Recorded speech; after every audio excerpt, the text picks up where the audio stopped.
Mainit na balita. George, takot ka, di ba? O, andito ako sa teritoryo mo, George. Sinusugod talaga kita. O, tingnan natin kung kaya mong magkaso sa akin. Hindi nila ako kayang kasuhan at hindi nila ako kayang takutin. George Garcia, ilang Pilipino ang dadayain mo sa halalan ngayong Lunes? Ito ang nakakagulat na balita ngayon sa mundo ng politika. COMELEC, harap-harapang hinamon ni Attorney Glenn Chong, Chairman George Garcia. Natatakot nga ba? Ilang araw na lang bago sumapit ang eleksyon, ngunit muli na namang naglabas ng matinding pasabog. Etong si Attorney Glenn Chong na talaga namang mula pa noong mga nagdaang halalan ay naging tinik na sa lalamunan ng COMELEC dahil nga sa mga expose nito na talaga namang hindi lang basta gawa-gawa, bagkos ay mayroong matibay na mga ebidensya at basihan. Nitong nakaraang araw lang ay talagang sinugod ng veteranong abogado ang opisina ng COMELEC at walang takot na ipinahayag at ipinakita ang kanyang pagprotesta sa di umano'y isa na namang nilulutong kabulastugan ng ahensya. Di umano, isang matinding ebidensya ang kanilang nakuha sa pamamagitan ng isang whistleblower na nagsiwalat ng mga nadiskubring anomalya sa gagamiting automated counting machine ng isagawa ang di umano ay final testing at sealing na naganap sa Butuan City nitong May 6 na kanyang inilahad sa isang formal na reklamo sa COMELEC. Ayon nga sa findings ni Attorney Glenn Chong, base sa opisyal na reklamo ng whistleblower na ipinost ng vlogger na si Maharlika ay di umano. Malinaw na may discrepancy sa resulta ng vote counting machine at ang hindi tugma na election return sa balota o resibo ay nangangahulugan lamang ng posibleng machine malfunction o sadyang nakaprograma lang talaga ang makina para mandaya na hindi pwede pagsawalang bahala na lang. Dahil nga ito ay final testing and sealing na at di umano ay baka posible ding mangyari sa ibang mga lugar. Dagdag din niya na matapos ang nasabing reklamo ay pinuntahan di umano ang whistleblower ng mga otoridad sa kanyang tahanan para di umano sindakin imbis na aksyonan at ituwid ng COMELEC ang nasabing problema na talaga namang nakakabahala. Ating pakinggan ang nasabing pahayag. Attorney Glenn Chong. Sir, magandang umaga. George, takot ka, di ba? O, andito ako sa teritoryo mo, George. Sinusugod talaga kita. O, tingnan natin kung kaya mong magkaso sa akin. Tandaan ninyo mga kababayan, 2-3 araw mula nang nagsalita si Attorney Respicio tungkol sa daya ni George Garcia, kinasuhan agad siya. Ako, 2 linggo na ang video ko sa YouTube, 1 hour and 47 minutes. Takot lang nila. Hindi nila ako kayang kasuhan at hindi nila ako kayang takutin. Ito ngayon, George Garcia, ilang Pilipino ang dadayain mo sa halalan ngayong Lunes? Ulitin ko, George Garcia, ilang Pilipino ang dadayain nyo ngayong darating na halalan sa Lunes? I accuse you publicly and categorically. Bumaba ka dyan. Tingnan natin kung kaya mong harapin ang ebidensyang nakalap ko sa 15 taon na kinalaban ko kayo. Ang dayaan nandyan sa Palasyo del Gobernador. At ito mga kababayan, bago to. Kagabi lang to tinawag sa akin. George, makinig ka! Makinig ka, George. Precinct number 240. Barangay Santo Niño, Butuan City. Kahapon nag-testing and sealing ng mga makina sa Butuan City. Ulitin ko, George. Precinct number 250, Barangay Santo Niño, Butuan City. Test ballot number 9. Ang binoto ng watcher ay si Ching Plaza plus 8 konsihal. Si Ching Plaza at 8 konsihal ang binoto sa test ballot number 9. Paglabas ng resibo, tumugma sa balota. Pero, nung tiningnan nila ang election return sa screen, ang lumabas ay si Lau Fortun at 12 konsihal. Ayan, George! Imbestigahan mo yan! Ulitin ko, ballot test number Test ballot number 9. Clustered precinct number 240, Barangay Santo Niño, Butuan City. Ang binoto ay si Ching Plaza plus 8 konsihal. Ang lumabas ay si Lau Forton plus 12 konsihal. Hala, sagutin mo yan. Test ballot number 10, George.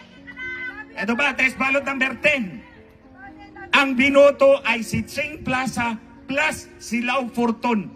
Purposely, intentionally, in-overvote ng botante para matest kasi nakita na nga nila yung test ballot number 9 na mali. So, ang binoto ay si Ching Plaza plus Lau Forton. So, anong labas? Overvote. Plus 8 konsihal ni Ching Plaza. Pag-check ulit sa election return doon sa screen, ang lumabas ay si Lau Forton plus 12 konsihal. Hala, sagutin mo yan. Test ballot number 10, George. Ito ba, test ballot number 10. Ang binoto ay si Ching Plaza plus si Lau Forton. Purposely, intentionally, in-overvote ng botante para matest kasi nakita na nga nila yung test ballot number 9 na mali. So, ang binoto ay si Ching Plaza plus Lau Forton. So, anong labas? Overvote. Plus 8 konsihal ni Ching Plaza. Pag-check ulit sa election return doon sa screen, ang lumabas, si Lau Forton plus 12 konsihal. Test ballot number 10, George Garcia, cluster precinct number 240, Barangay Santo Niño, Butuan City. Sagutin mo yan! Ang ina nyo, ang tagal nyo lang tinataya yung eleksyon namin. Lahat ng umuupo, nagpapalag sa inyo.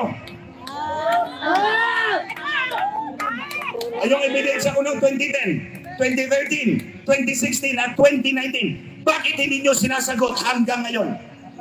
O nagmi-meeting kayong 7 komisyoner dyan? Sana gumuho na lang kayo dyan eh. Wala kayong simple eh.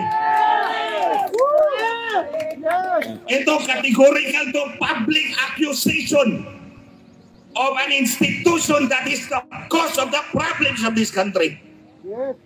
Kayo ang problema ng bansang ito. Sige, lumabas kayo. Pabulaanan nyo yung ebidensya ko. Nasa YouTube, 1 hour and 47 minutes. Nandun lahat yung ebidensya ng daya nyo. Kinasuhan nyo ba ako? Takot lang ninyo. Oh, andito na ako sa harapan mo. George, bumaba ka dyan. Harapin mo ako. Hindi mo kaya kasi alam mo may ebidensya akong hawak. At hindi ako nagsisinungaling sa sambayan ng Pilipino. For 15 years, I fought for clean and honest elections.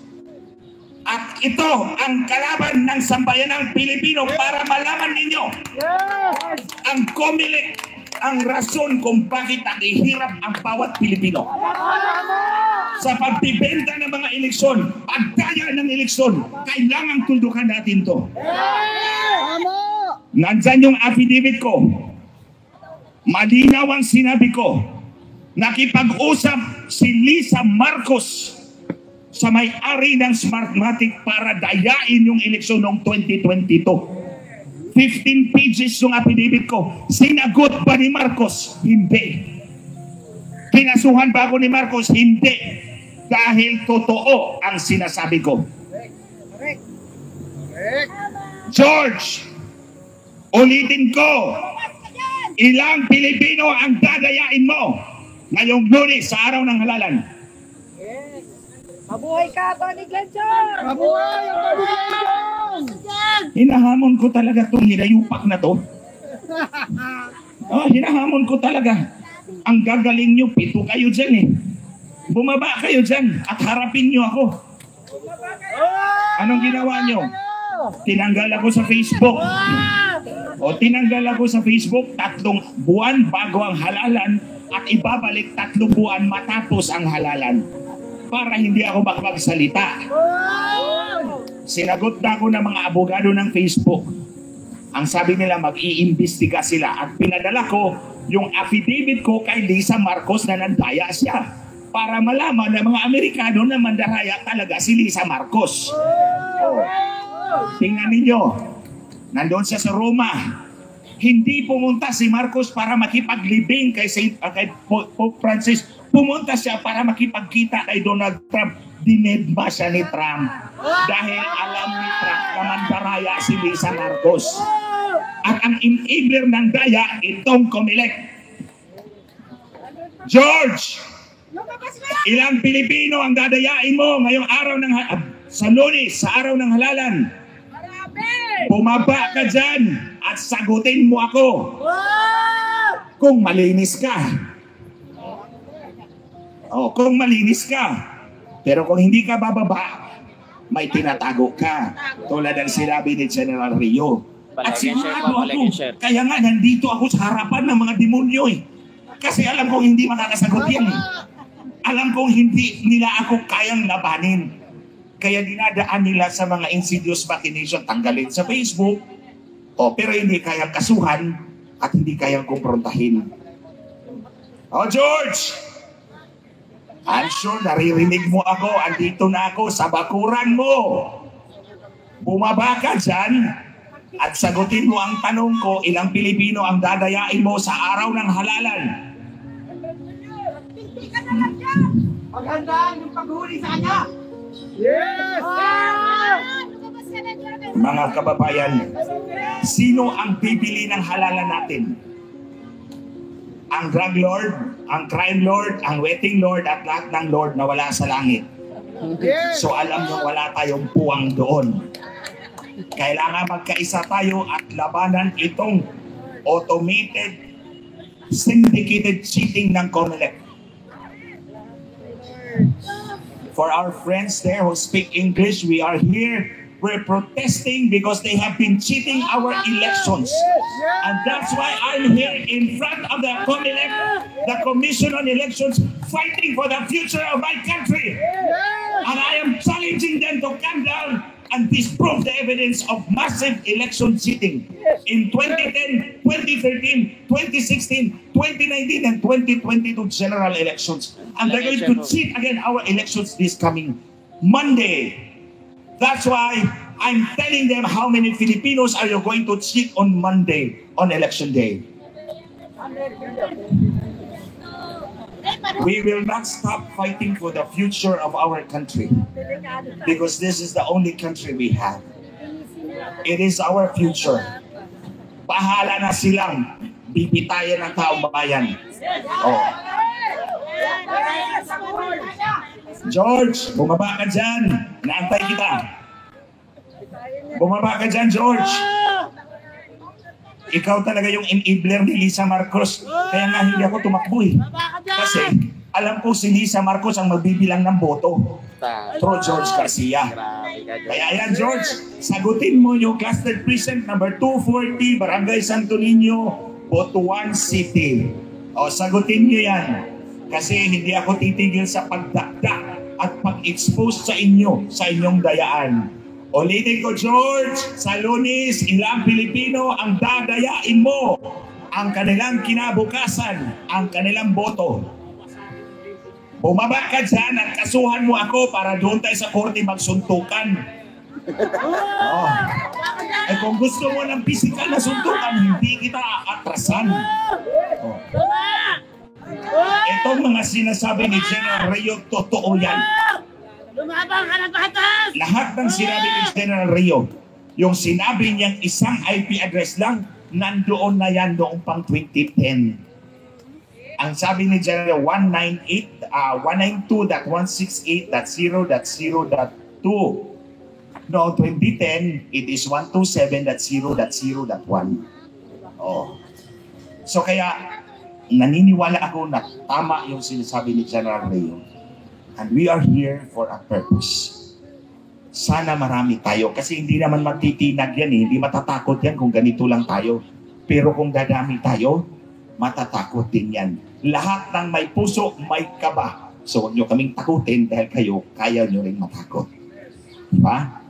So ito ngayon, sigurado na tayong dadayain ni George Garcia at ang komisyon Komisyon o eleksyon?